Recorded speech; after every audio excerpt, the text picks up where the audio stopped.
Bharatiya Janata party को बहुत बड़ा झटका। टी राजा ने बीजेपी से इस्तीफा दे दिया है।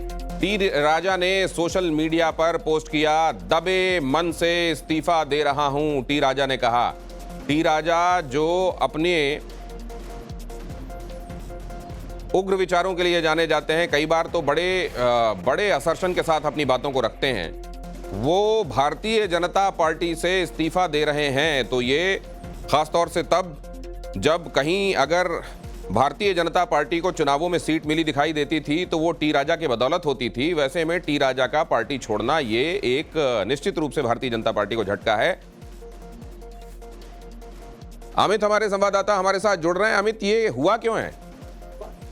देखिए, सबसे बड़ी बात कि उन्होंने जो वजह है वो भी साफ तौर पे उसमें बताई है कि जिस तरह से जो नए बीजेपी जो तेलंगाना के अध्यक्ष की बात आ रही है, रामचंद्र राव, जिसके बारे में कहा जा रहा है कि वो अगले अध्यक्ष होंगे, तो उन्होंने ये लिखा है कि जिस तरह से मीडिया रिपोर्ट्स में कहा जा रहा है कि रामचंद्र राव को बनाया जा रहा है, तो इसको लेकर बहुत ही डिसअपॉइंटमेंट। उन्होंने ये भी कहा कि वो लगातार कार्यकर्ता के तौर पर और कई जो कार्यकर्ता जो है जो सालों से लंबे समय से काम कर रहे थे, वो बहुत डिसअपॉइंट हुए हैं इस फैसले से।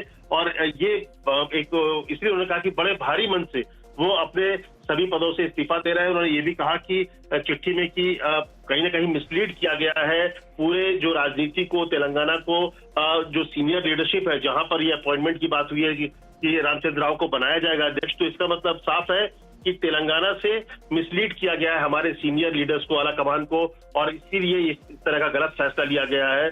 तो एक कार्यकर्ता के तौर पर वो दुखी है और बोले कि उन्होंने ये भी लिखा है उस चिट्ठी में कि सिर्फ वही नहीं बल्कि जो हजारों लाखों कार्यकर्ता हैं जो कि लंबे समय से पार्टी के लिए काम कर रहे हैं, वो कहीं ना कहीं डिसअपॉइंट हुए हैं। अब उनका फ्रस्ट्रेशन सामने आ रहा है, ऐसे में वो अब चुप नहीं रह सकते और इसलिए उन्होंने इस्तीफा दिया है। तो उन्होंने कहा है कि वो बड़े दुखी होकर ये फैसला लेना पड़ रहा है और इसकी जानकारी उन्होंने जो वहां के मौजूदा जो अध्यक्ष हैं जी किशन रेड्डी, उनको चिट्ठी लिखकर जानकारी दी है कि वो अब अपने पद से इस्तीफा दे रहे हैं और अब ये इसकी जानकारी विधानसभा के अध्यक्ष को दे दी जाए कि अब वो जो टी राजा सिंह है वो अब बीजेपी के विधायक नहीं है।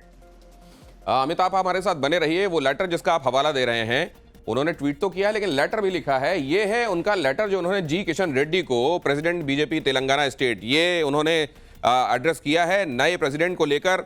जाहिर है ये पूरी नाराजगी है। नमस्ते, I write this letter with a heavy heart and deep concern. As per media reports, Sri Ramchandra Rao is set to be appointed as new BJP state president for Telangana. This decision has come as a shock and disappointment, not just to me, but to lakhs of Karyakartas, leaders and voters who have stood by the party through every high and low. At a time when BJP stands at the threshold of forming its first government in Telangana, such a choice raises serious doubts about the direction we are heading. बहुत सारे कार्यकर्ता, लाखों कार्यकर्ता और लोगों ने जो Bharatiya Janata party पर भरोसा दिखाया था, ऐसे में ये जो अपॉइंटमेंट किया जा रहा है ये एक बहुत बड़े सेटबैक की तरह आ रहा है। ये कहना है टी राजा का। ये निश्चित रूप से भारतीय जनता पार्टी अब इसमें कैसे रिएक्ट करती है? क्या ये अपॉइंटमेंट इस कदम के बाद इसको लेकर कोई कंसिडरेशन भी हो सकता है, या जनरली हम जो देखते हैं कि जो चॉइस बना ली जाती है उसके साथ भारतीय जनता पार्टी आगे बढ़ती है, वैसा ही किया जाएगा? और अगर ऐसा होगा तो इसके आगे रिपरकशंस दल के लिए, भारतीय जनता पार्टी के लिए क्या होंगे?